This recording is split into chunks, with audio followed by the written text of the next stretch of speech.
Amy, let me tell you about a magical place that is so exactly designed to be enclosed space, year-round fun for the whole family that I bet you already know what I'm going to say before I even say the name. Let's say it together on three. 1, 2, 3.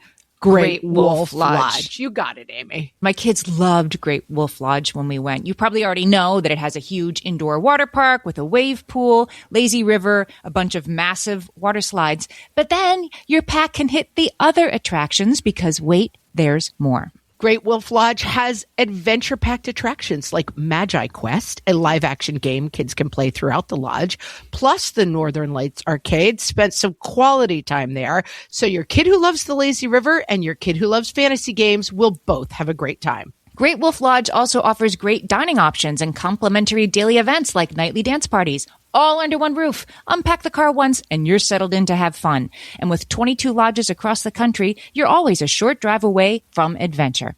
We've both had such great times at Great Wolf Lodge, so bring your pack together at a lodge near you. Learn more at greatwolf.com and strengthen the pack.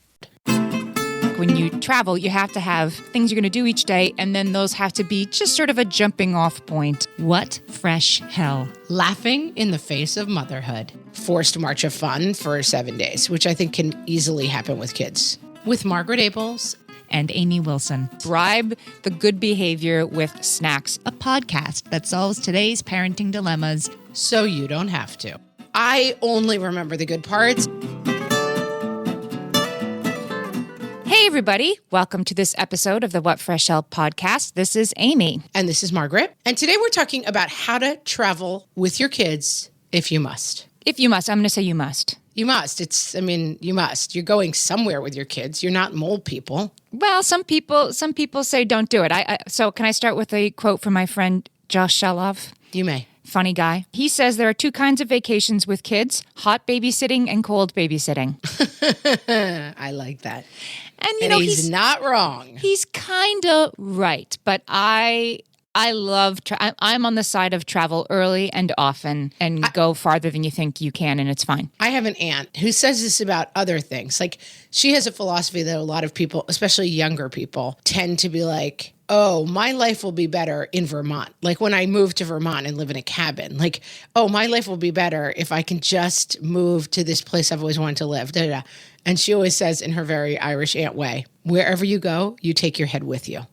And it's like, it might not solve, the problem might not just be location, because your head's coming with you wherever you go. And the problem with travel, of course, similarly, is that wherever you go, you take your children with you. Yes, but you experience new things together. You're going to be jolly about this, I can tell. I'm a big You like traveler. to travel. You're a big traveler. I mean, I took my daughter on her first plane ride when she was 5 weeks old. We took them, the three of them, to London and Paris for 2 weeks when they were, because my husband had to go for work, and he's like, let's all go. And we went, we all went. My daughter was a baby. She was 9 months old. And then I had a 3-year-old and a 5-year-old. And it was bonkers, but it was also so much fun. And we have such specific memories of that. And my 5-year-old claims to actually remember it. I mean, there certainly are good pictures. Yeah, I mean, pictures are it. I would say most people are probably not recreationally traveling abroad with children under 5. Yes. So we're not going to spend a lot of time on how to do London and Paris with your under 5s. But if you're traveling to Arizona from the East Coast, then most of these things still apply because it's still time zones. There's a lot of overlap. It's a lot of like planes, time zones. And we're also not just talking about traveling with babies. I'm traveling now with a 9-year-old, an 8-year-old, and a 6-year-old. And I will say it's a lot easier than traveling with a baby. And I'm traveling with a 15-year-old, a 13-year-old, and a 10-year-old. And although, of course, that's way easier than a baby, you still have to sort of plan your travel around the kind of travel they're interested in order for everybody to have a good time, including you, while you're there. I agree. And I will say we had a major development in travel just this week in my house. My 9-year-old came to me and he's like, Mom, he's getting into like, I am independent now. That's kind of his whole persona right now. And he said to me, I want my own suitcase. and I'm going to pack it and I'm going to be in charge. And he's lately gotten in this thing of like being kind of independent. He's gotten very into doing the laundry, which is a great development. What? Yeah. Remember, this is what makes me laugh. We've had a million conversations about I should teach my kids how to do the laundry. And like a month ago, my kid came to me and he's like, he saw me putting the Tide Pods in, which I guess are very alluring to people because people are eating them apparently, but which you shouldn't do, by the way, not recommended. But he saw me doing the laundry one day and I think he was just mesmerized by like the magical talisman that was the Tide Pod.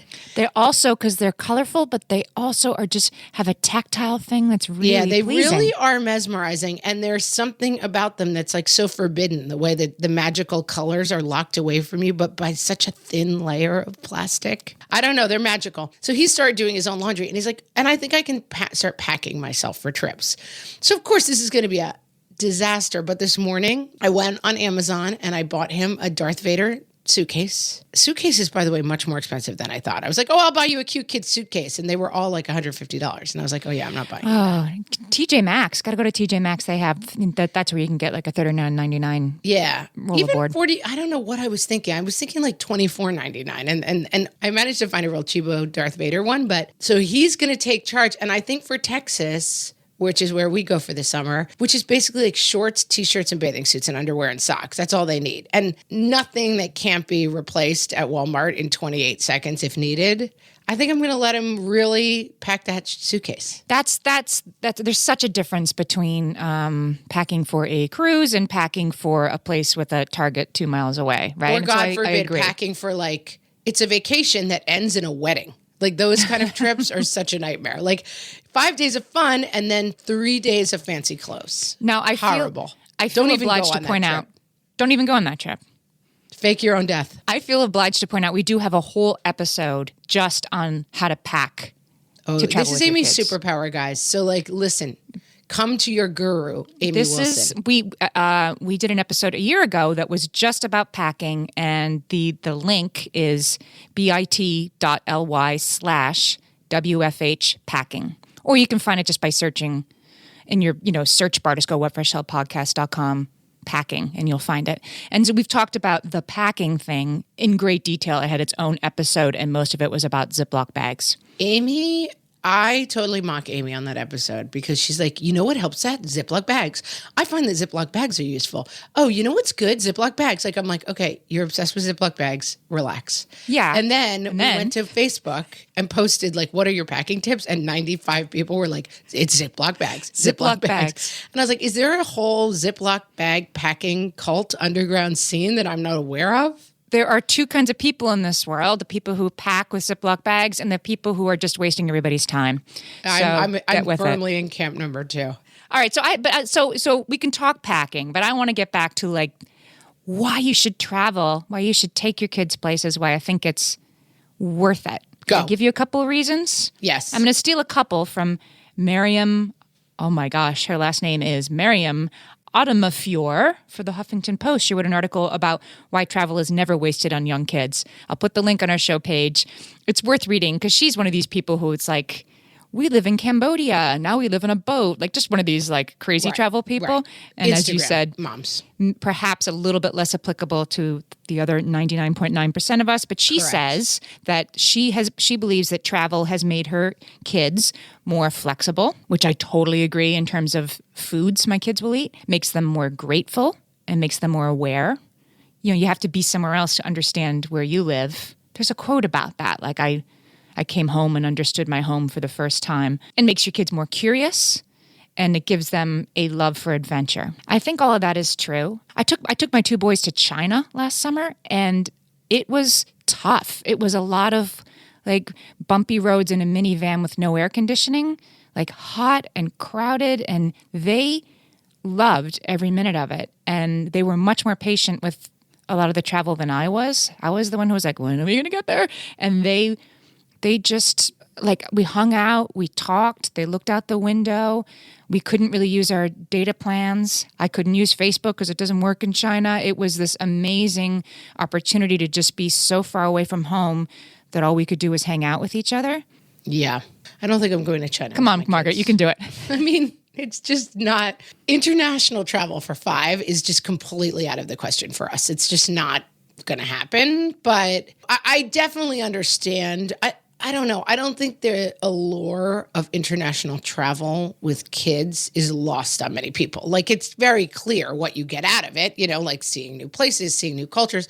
I have friends right now who are teachers and on sabbatical, and they're doing a sabbatical 6 months where they are living abroad with their kids in all these different countries. And I look at their pictures and I'm like, that's kind of amazing. Like, there they are with their kids on the Great Wall, and there they are with their kids in Rome. Like, and their kids are, I don't know, like 8 and 10, they're young kids.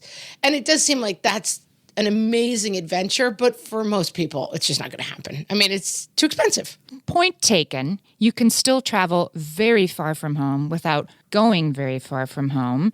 And some of it is in how you travel and where you go. I think it's time for you to talk about where you're going this summer, because I only know a little bit about it, but it's pretty exciting. I'm so excited. So my son was in a school play called Lost in New York, and it was about 2 aliens who get lost in New York State. Love it. It was a very classic, 4th grade play.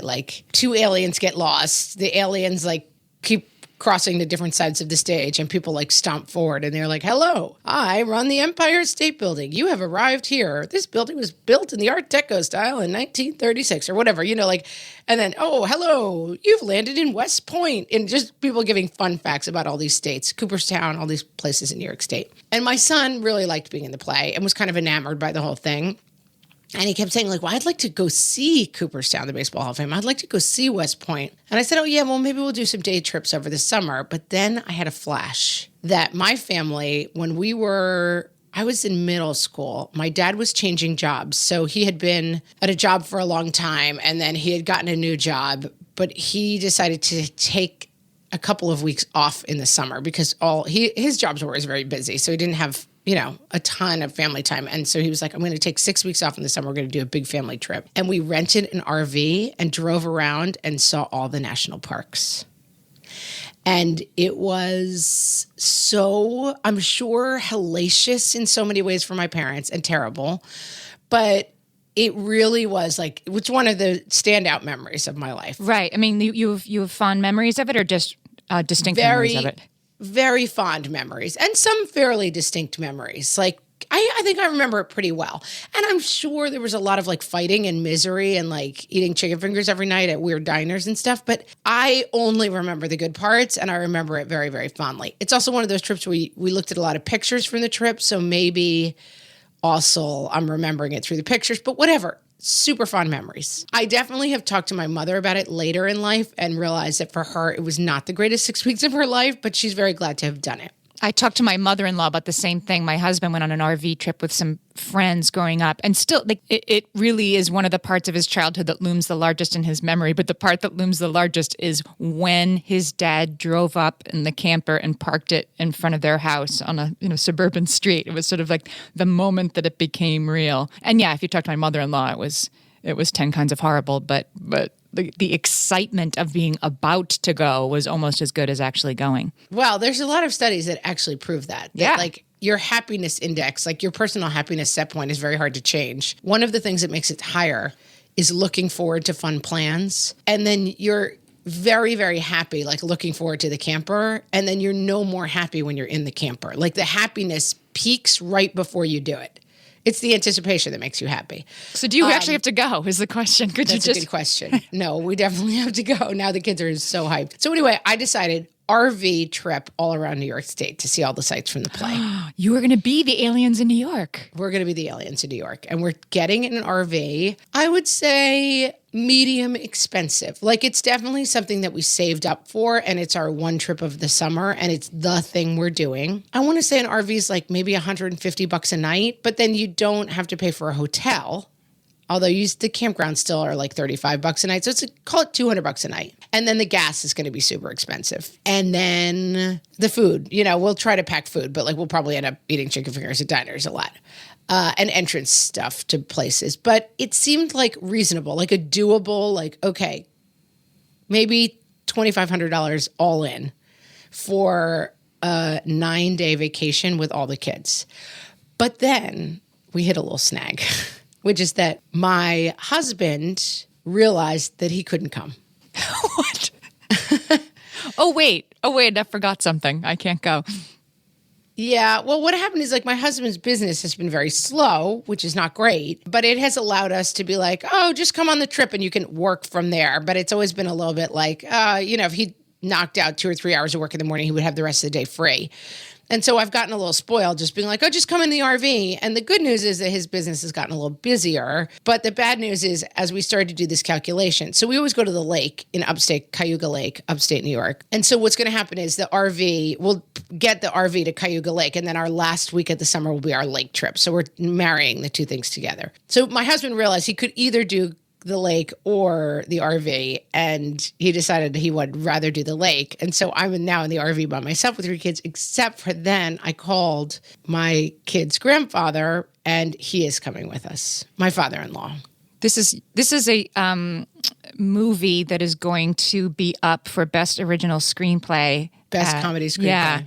Yeah, and I feel like starring Steve Melissa Carell is McCarthy in it. is me. Yep.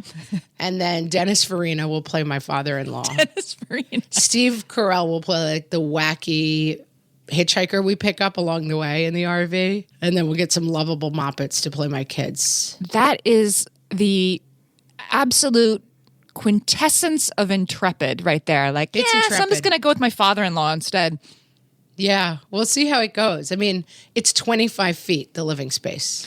So you have, I assume, a sort of itinerary that is like one of the points I was going to make is that I think when you travel, you have to have plans, you have to have things you're going to do each day, and then those have to be just sort of a jumping off point, and you have to sort of live in the moment with kids. So how much planning have you done? On our Facebook page, Grace Lee said one of her tips was to have a less busy itinerary. She said, we found it very pleasant when we didn't have busy plans, so we could really enjoy the slow-paced family time. So I should have probably read that Facebook tip a little bit earlier because I have planned a very ambitious itinerary for the RV. But New York State is gigantic. FYI. Yeah, no, it is. I was thinking that there might be some people listening to this who aren't familiar with the size of New York State. It's very large. My in-laws are from Texas. It's no Texas, but it's huge. And so we originally had 8 locations on the destination chart. I was like, if we basically like get up in the morning and drive 400 miles every day and basically just run from point to point, we can do everything. And then I did scale back. So we have taken Niagara Falls, which is far western and northern New York. We've taken that off the itinerary. I was like, that's got to live for another day because there's no way we can fit Niagara Falls in 8 days. Like we just can't do it all. I've been in Niagara Falls. It's pretty good. It's not. I've been there. It's not worth 8 hours of driving. Well, the problem with Niagara Falls is that it's 8 hours of driving and then you go and you're like, oh, there it is. And then it's kind of, there's not a lot to do. Once you've ridden the Maid of the Mist, it's a kind of wrap on that. This episode also, everybody says brought to you by Maid of the Mist. Yes, definitely not. But everybody also says the Canadian side is better. My kids don't have passports. I'm like, forget Niagara Falls. So I would say our plan is still fairly ambitious, but I'm trying. I'm doing a lot of Zen meditating to try to pace myself. Although the thing with an RV is you have to pick a campground every night. So you do have to it's a motion trip. You got to stay in motion. Yes. And then like a shark or you die. I learned this lesson a long time ago. I have a brother who's almost 20 years younger than me, and he came to visit me in New York when he was 8 and I was 27. And that is so bonkers. I'll never get used to hearing that. Yeah. And so anyway, he came to visit me for 4 or 5 days, and I had so much planned. And we get to Central Park and we're on our way to the zoo, and then we're going to do this, and then we're going to, all kinds of stuff. We get to Central Park, and 100 feet into the park, we hit this sort of rock outcropping, and he sees it and he says, "Can I climb on that?" And I said, okay. And seriously, 90 minutes later, I'm tapping my foot while he's still climbing on this rock. Now with some other kids who have happened along. And then after that, he watched Cartoon Network on my bed because he didn't have Cartoon Network at home. And we ordered him pizza. And I was, I was not even a parent yet, but I was so frustrated. We're supposed to do all this stuff today and we didn't do any of it. And then I sort of had the aha moment of but he's having a great trip. He climbed on a rock with some kids, and now he's watching cartoons and pizza, and he's with his sister, and there's no, he wanted nothing more out of the day, so I needed to let go of the idea that you're supposed to do, go to the top of the Empire State Building. We didn't get there because he was climbing on rocks in New York City, but he loved it, so who cares? That, you may have to remind me of that before I get in the RV, because I know I'm going to have that problem. Like, no, guys, we are here to have fun, and fun means we are going to climb this mountain, and then we are going to have lunch at this amazing place that I read about, and then we are going to go to this museum that is very rare and exciting. And like, I have to try to remember that the fun might just be like finding 8 other kids at the RV park and kicking a ball for 3 hours. Yes. Not seeing the sights. I got to remember that. When you travel with grade schoolers. So Meg Noonan, she wrote an article for Travel and Leisure called The Age-Appropriate Vacation. It has lots of good tips, and I'll put it up on our show page. And she says, this is such an obvious one, but when you travel with grade schoolers, pick trips where they'll see other kids. And that can be a hotel with a pool, whatever. Or it could be an RV park. And in our case, it's been some traveling with cousins. We went to this incredible place in Montana once that was beautiful, and it had a great swimming pool and like game barn, with shuffleboard and stuff, but it was kind of deserted. And so our kids kept saying they wish they had their cousins there with them. And so we went back and took the cousins a couple of years later. And then you're just like, you're off duty for the whole week.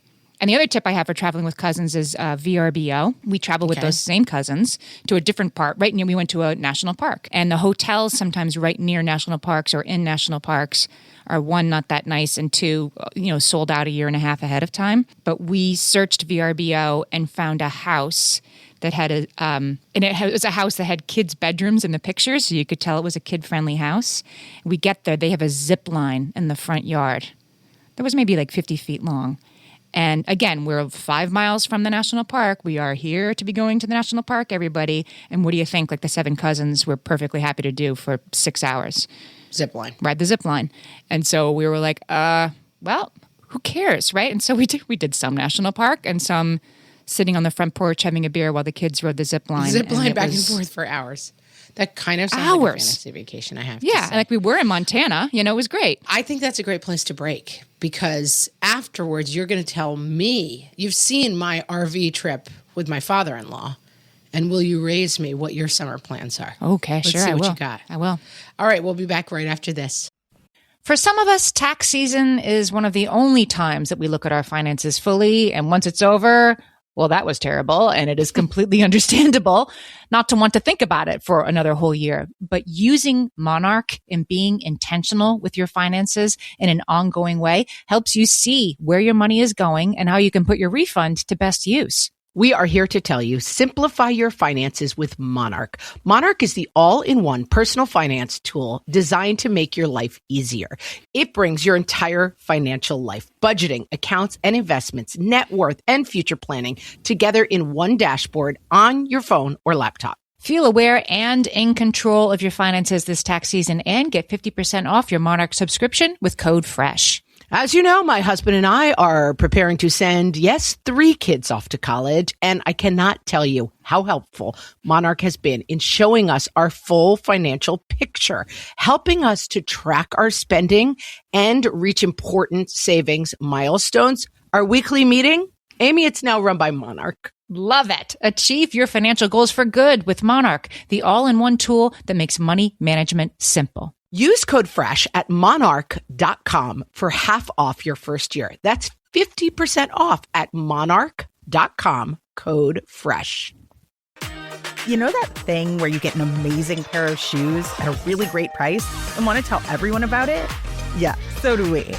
Here at Designer Shoe Warehouse, we'll give you something to brag about, like the latest styles from brands you love, or the trends everyone's obsessing over, or shoes that make you feel like, well, you. So go ahead, show off a little. Find shoes that get you at prices that get your budget. Head to your DSW store or DSW.com today. DSW, let us surprise you. Amy, when I'm having a good hair day, it usually makes my whole day better. And that's why on every day, I'm taking Nutrafol. Nutrafol is the #1 dermatologist-recommended hair growth supplement brand, and it's the #1 hair growth supplement brand personally used by dermatologists. Nutrafol's hair growth supplements are peer-reviewed, NSF certified for sport, and clinically tested. Nutrafol offers multiple formulas for men and women, tailored to different life stages and lifestyle factors, so you get support that's actually right for you. Adding Nutrafol to your daily routine is easy. Order online, no prescription needed, with automated deliveries and free shipping to keep you on track. Let your hair be one less thing to worry about. See visibly thicker, stronger, faster-growing hair in 3 to 6 months with Nutrafol. For a limited time, Nutrafol is offering our listeners $10 off your first month subscription and free shipping when you visit Nutrafol.com and enter promo code LAUGHING. That's Nutrafol.com, spelled Nutrafol.com, promo code LAUGHING. And now, things you don't want to hear from your kids while on vacation. This hotel room smells like pee. Mommy, there's something itchy in my hair. I have a song to sing for you on our road trip. It's about diarrhea. Where's my suitcase? Swimming baby and it's swelling up real big. You were right about not packing those candy bars in my suitcase. Everything is so sticky. Are you telling me that there is no pool in this hotel? We forgot the iPad. Wait, was I supposed to bring underwear? Mommy, I feel hot and cold at the same time. Ew, what's that in the pool? He's touching my side of the seat. How much longer? I am definitely gonna hurl. I smell throw up.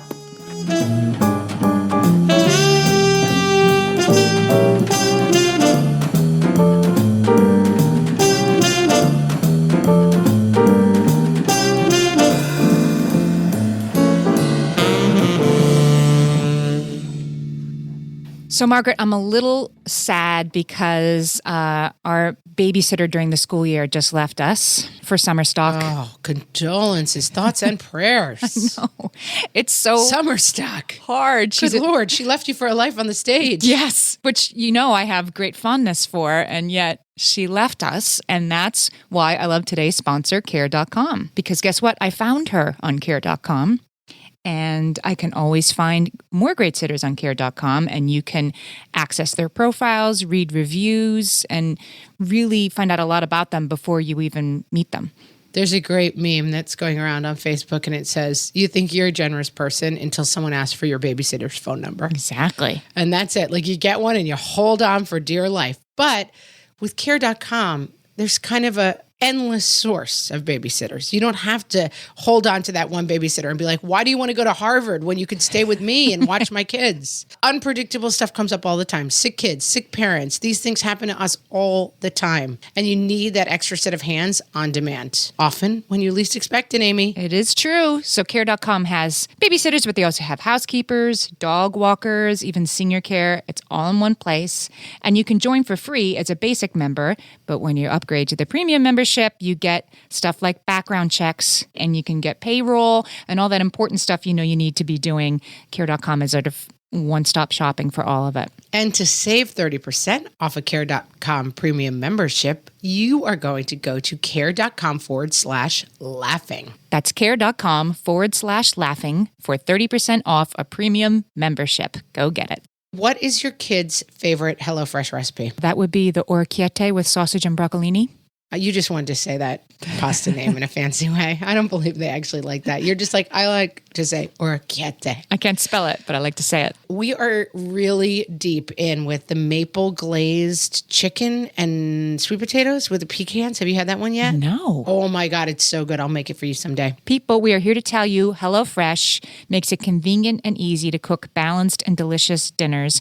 And there's 3 plans to choose from. You can get classic, veggie, and the family plan. That's how we roll, which We're features all family plan all the time. it has quick and easy meals that the whole family will eat. Margaret, I wouldn't have thought that your kids would like maple chicken with pecan whatever. They do? Go and listen to the Picky Eater episode. I've had a lot of problems in this area, and HelloFresh, it's just kind of like, I keep my biscuits on the side. I always have my biscuits going, so it's like there's something that you like, but otherwise, explore this. It has very much worked to make my picky eaters eat different food. Choose the delivery day that works for you. Take weeks off when you go on vacation. Very important. You're not overcommitted.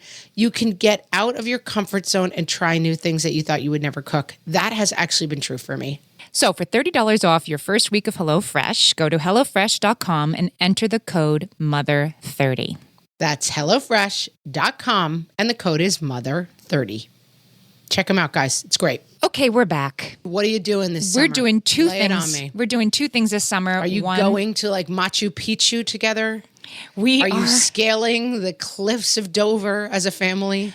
We are doing an adventure trip, a week-long adventure trip from Bilbao in Spain to Biarritz in France, which is about like a 25-mile thing, really. Everyone is just finding this so relatable. Yeah, exactly. They're like, oh, God, that's what we should have done. That's the family. No, the Spain reason to we're doing Biarritz. this is what we do, what one does. We're going because my middle child is going to Spain with his chorus. His chorus is doing a tour to Spain, and so he and I are going anyway. And so we figured out a way to have the other guys join us. The point I want to make about traveling with older kids is my kids will tolerate sightseeing quite well as long as they're doing something that's kind of dangerous while they're sightseeing. Like an ATV is a great way to see a mountain, right? Or so anyway, this trip is going to be some kayaking, some biking, and some hiking. And then at night, like you can, stay back at the hotel, or you can do this. And it's one of these things where like when you've had enough, you can get in the van, and we're traveling with other families that I don't know. So we're going to stay with these friends in Bilbao. Then we're going to do this week-long trip and then come home. This makes me think of something that is a good tip for people who may never end up in Bilbao. Sightseeing might not be the best thing to do with kids, even under 18. My husband's family lives outside of San Antonio. We took the kids one day to see the Alamo, and they didn't love it. We also they have very famously in San Antonio, there's a river that runs through the whole city. We did the boat trip up and down, and that went much better because you're on a boat. That's the thing. It's like I would not take my 3 kids like to the Vatican or something. Like it's even if I'm in Italy, it's like run around in this fountain and eat pizza and remember it as fun versus like a 5.5 hour looking at paintings. There may be some of you whose kids dig that. And I will say, I've also been happily surprised, like taking my kids to the city to museums. They'll do it. They like it, but they're not 7 days of quote unquote sightseeing is a bad plan with kids under 18. I'll tell you what has worked for me when I have done this stuff. There's two tricks. One is obvious, one is less obvious. The first one is gelato. So it's like, we're going to go to this museum for an hour and then we're going to have gelato.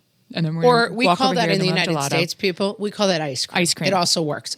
Substitute snacks. Right. You can have ice cream twice a day. You can you can bribe the good behavior with snacks afterward. And the other thing that I kind of realized on the fly was that museums and churches and things like that, you have to figure out the angle. This is where it works. If you're going to go somewhere where sightseeing is required, spring for the audio guides. Or if you can get the guide who will walk you around, because if you get a good one that can talk to the kids, it can tell them like, if you look in this floor, you're going to see that the stonemason wrote his name 26 times. See how many you can find. And then they're like completely involved. And there are tours that specialize for kids. Like I've been, even on my New York trip, I've been looking around and they're like kids tour. Yeah. Versus like my kids like Hamilton, like a lot of kids. And so the Schuyler Mansion, where the Schuyler sisters were raised, is in Albany, New York. Fun fact.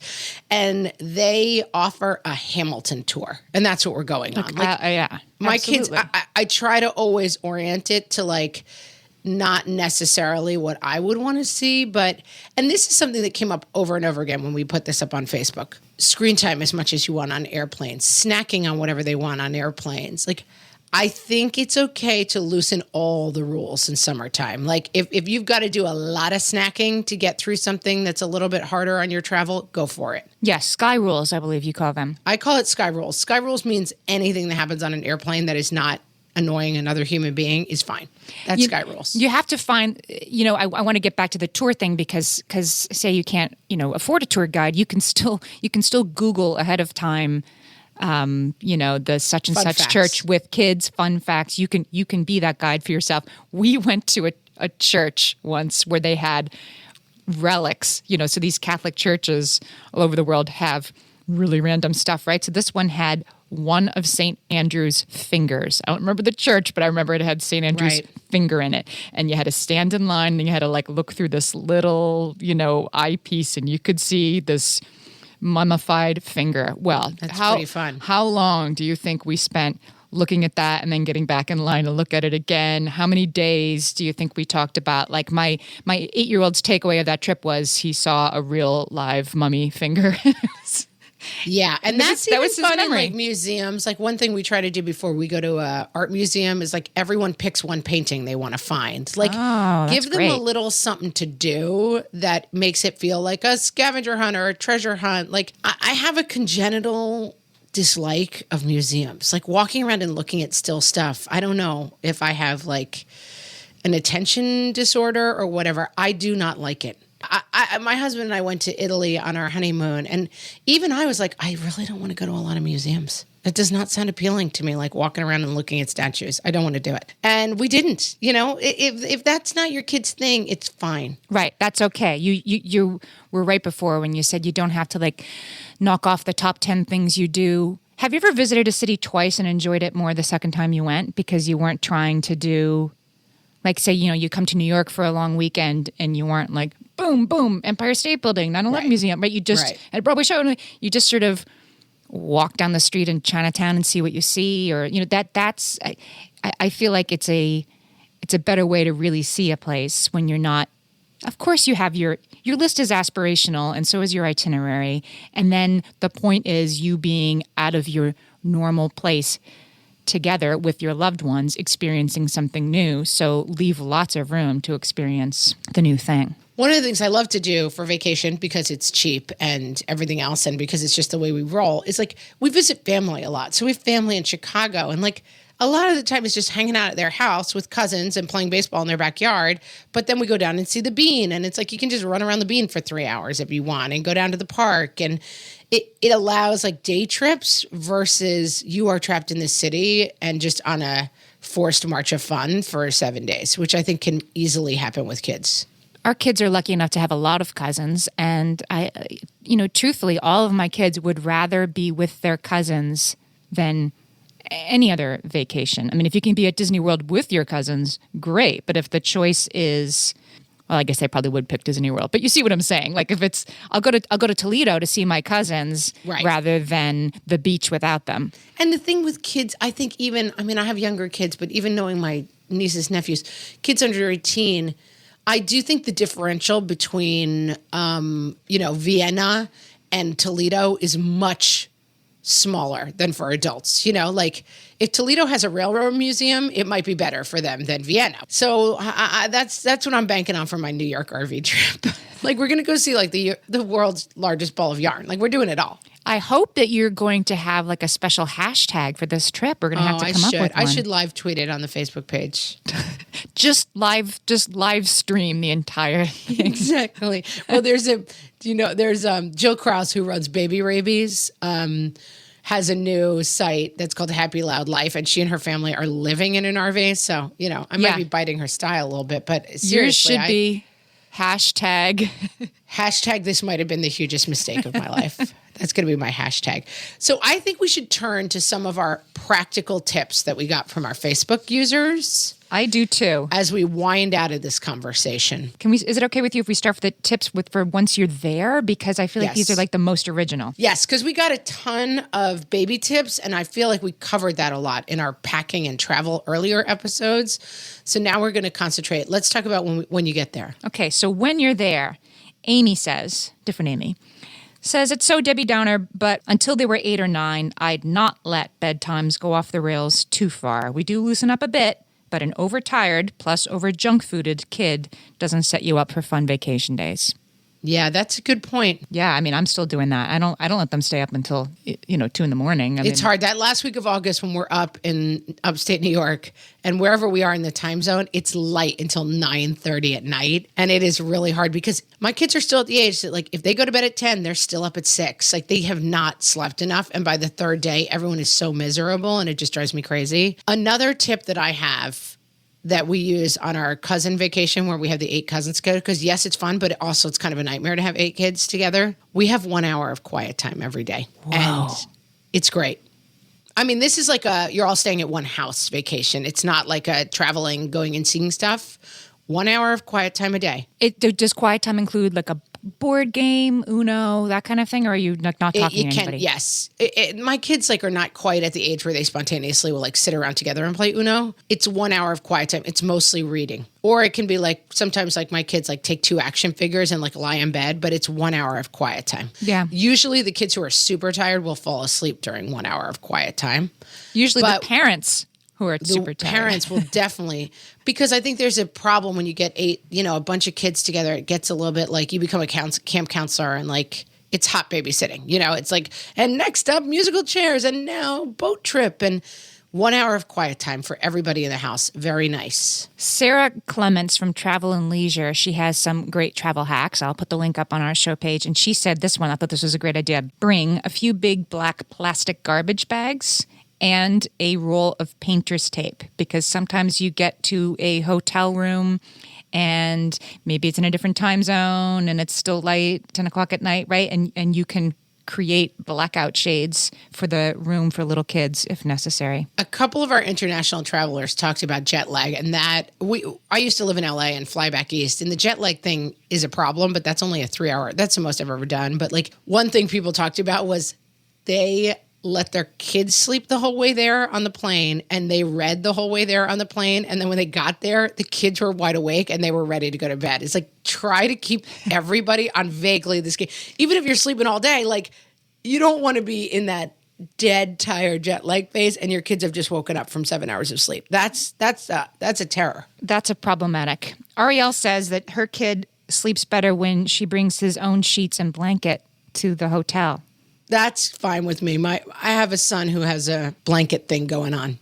I have a child with a blanket thing going on too. Thank God, right? It helps. Bring the blanket. Them, yeah. Helps the transition. We also asked about travel fails, and this was one I hadn't really thought about, but a lot of people brought it up. Holly says her worst travel fail was assuming my insufferable infant was just tired off schedule, only to find out mid-vacation after urgent care and ER visit they had an upper respiratory infection and a double ear infection. All of us have had this happen to us. I totally have had this happen. So travel miserable, and then you realize actually you've got 109-degree fever. It's horrible. This exact thing happened to me when my 13-year-old, he was 1, same thing. Why is he being like this?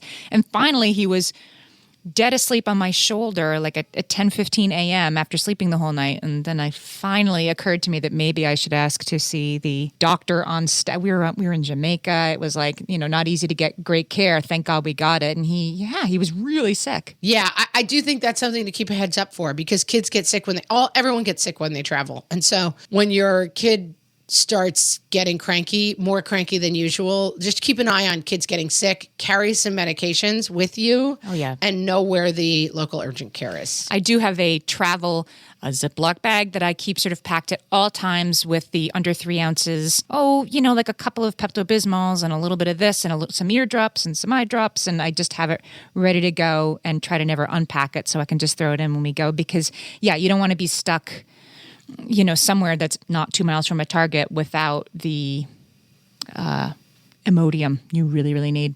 Yeah, you don't. One thing people talked about, which is we have a lot of this, especially because we travel to Texas and we do some long car trips, when to leave for the car trip. So a lot of people said 2 hours before bed, because we do this one sometimes. You get dinner on the road, they eat in the car, then they fall asleep.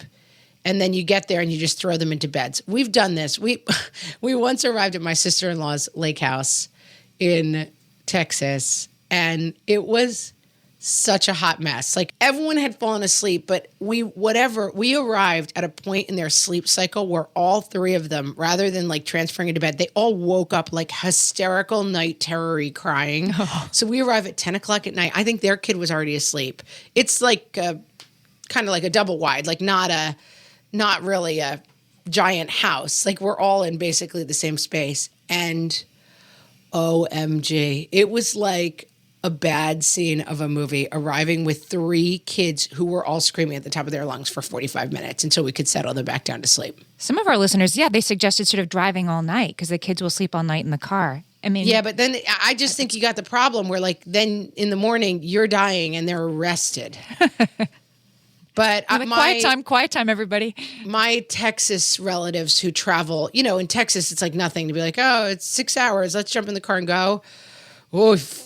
Everyone's got a system. That's the thing. If you want to strike up a conversation with a Texas parent, ask them when they travel on road trips with their kids, because everybody's got a theory. We had somebody, a Texas person on our Facebook page saying she was about to drive from Houston to El Paso, which she said was 12 hours, and she was about to do this all night thing. Yeah, I mean, everybody's got a system, but I don't, the all night thing is not for me. I'm also too old to drive all night anymore. Yeah, that's what I was thinking. Like, how do you do it? What's the staying awake trick? I don't know. It's probably just like drink 64-ounce, Cokes from the 7-Eleven, but not for me. So we have barely scratched the surface of the tips that you all brought forward on our Facebook page, which I mean, seriously, barely scratched the surface, guys. We had so many tips. What to bring in the plane, what to bring in the car, how to make the hours go by. We have lots of tips. And so go to our Facebook page, which is facebook.com/whatfreshhellcast, and you are going to be all set. You're going to be inundated, frankly. Can I end with a tip from Mira, who is one of our listeners? She says, if all else fails, you've given it your best and it's a nightmare, know this. Number 1, it will end. And number 2, you will never see any of these other people again. And I will add something to that, Mira. And number 3, your kids will look at the pictures and be like, we had a great time. That's what's amazing. Like, it can be the biggest horror show, and they will be like, that was an awesome time. Right. And so just go and just slog your way through it. And that's right. None of these people know you. You're never going to see them again. And just get in, get out, and come home. Get in, get out, come home.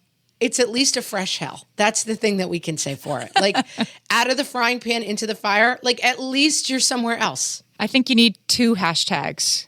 The first one is fresh hell, and the second one is, what was it? This is a terrible idea. This is the worst idea I've ever had. Yeah. So follow those hashtags over the summer, and you can follow me in my RV with my father-in-law.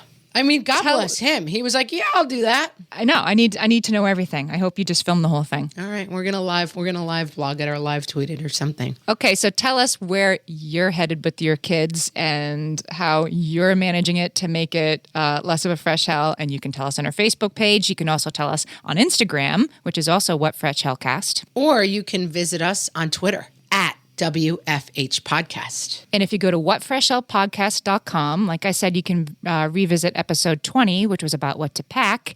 And I will have links to some of the great advice and articles on traveling with kids that we reference in the episode.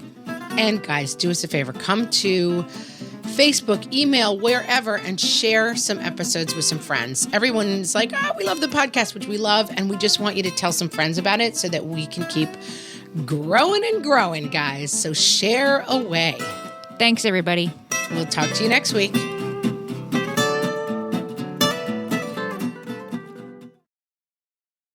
Close your eyes. Listen to Monday.com. Feel the sensation of an AI work platform. So flexible and intuitive, it feels like it was built just for you. Now open your eyes, go to Monday.com, start for free, and finally breathe.